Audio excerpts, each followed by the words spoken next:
Bonjour. Ce que je voudrais vous expliquer dans cette vidéo, c'est ce qui se joue dans un cadre thérapeutique, dans une consultation. Qu'est-ce qui se passe entre deux personnes qui fasse que lorsque le patient ressorte, soit mieux, retrouve la joie de vivre et la légèreté? Qu'est-ce qui se joue dans cet espace-là? Eh bien, ce qui se passe dans cette passe, c'est simplement la place du verbe, la place du langage. Arriver à parler. Et c'est pas simple. On a rarement l'habitude de parler de soi. On a rarement l'habitude de parler de ce qui se passe à l'intérieur de soi. Ça nous est beaucoup plus facile de parler des autres. Alors le thérapeute doit mettre suffisamment de confiance dans cet espace pour que cette personne qui vient, qui nous connaît très très peu, arrive à parler d'elle.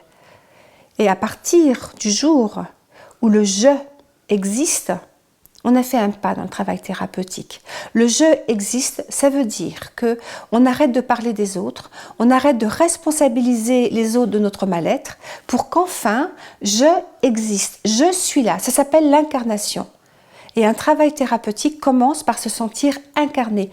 Combien de personnes sont tellement dans l'imaginaire, sont tellement parties de leur corps, parties ailleurs, qu'ils parlent bien effectivement des autres, mais pas de soi. Et c'est ça. La seule personne qui soit importante dans une thérapie, c'est le patient. Le thérapeute est là pour faire exister le patient, c'est tout. Prendre le temps de s'incarner. S'incarner, c'est sentir la vie à l'intérieur de soi, de la tête jusqu'aux pieds. Juste de se sentir là, ici et maintenant, vivant. Là où on en est. Ni mal, ni bien, juste se sentir vivant. Et avec cette sensation-là, d'arriver à parler de soi. Qui je suis? Comment je me regarde? Quelle idée j'ai de moi? Alors quelquefois, on a une idée d'un déni de soi, on se dénigre. On a une façon de parler de soi qui est juste dans le non-respect de soi parce qu'on ne se sent pas exister. Et puis quelquefois, on a plutôt un narcissisme qui est tellement élaboré qu'on ne parle que de soi. Il n'y a pas de jugement, c'est juste de voir la place que l'on occupe à l'intérieur de soi. Soit l'idée de soi, elle est tellement haute que ça ne sera jamais assez, ou alors elle est tellement basse qu'elle nous étouffe. Alors on va commencer à donner naissance par la parole à se présenter au monde.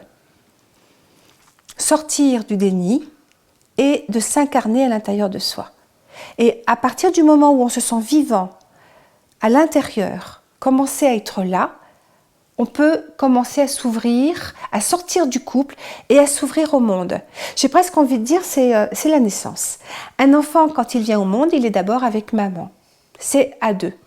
Et puis papa arrive, une autre personne, et puis tout doucement, le père va mettre l'enfant dans la société. Il va présenter à la famille, présenter à l'école, et puis doucement présenter au monde. Donc le couple thérapeutique, c'est d'abord deux personnes. Et lorsque la confiance est là, on va sortir du couple thérapeutique. Et pour ma part, parce que j'aime travailler avec le groupe, je vais proposer d'être là dans la confrontation et de la rencontre de d'autres personnes. Et là, on fait un deuxième pas. On commence à ouvrir, à s'ouvrir dans la relation à l'autre. Dans une consultation, il y a la place de l'oralité, donc du langage, de se présenter. Et une fois qu'on sait qu'on existe, on peut poser l'autre question, c'est qu'est-ce que vous ressentez là maintenant? Puisqu'on sait qu'on a un corps, on peut commencer à se rencontrer dans le corps. Et là, il y a une place qui est fondamentale pour moi, qui est la place des émotions. Alors, dans l'autre vidéo, dans la prochaine vidéo, je vais prendre le temps de vous parler des émotions. Qu'est-ce qu'une émotion?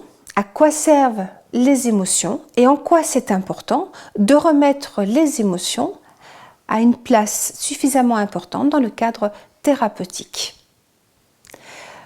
Donc, vous avez bien compris que de parler de soi, de s'entendre parler de soi, c'est la place du langage, c'est la place du verbe, et le verbe, c'est la reliance de soi à notre intériorité. Merci à vous, merci de votre écoute. Ce que je vous propose, c'est peut-être de me poser des questions. Si ça n'a pas été suffisamment clair pour vous, vous avez envie de plus de précision, de me poser des questions sur le blog. Je prendrai le temps évidemment de les lire et puis ça donnera peut-être le thème aux prochaines vidéos. Merci de votre écoute et à tout bientôt. Au revoir.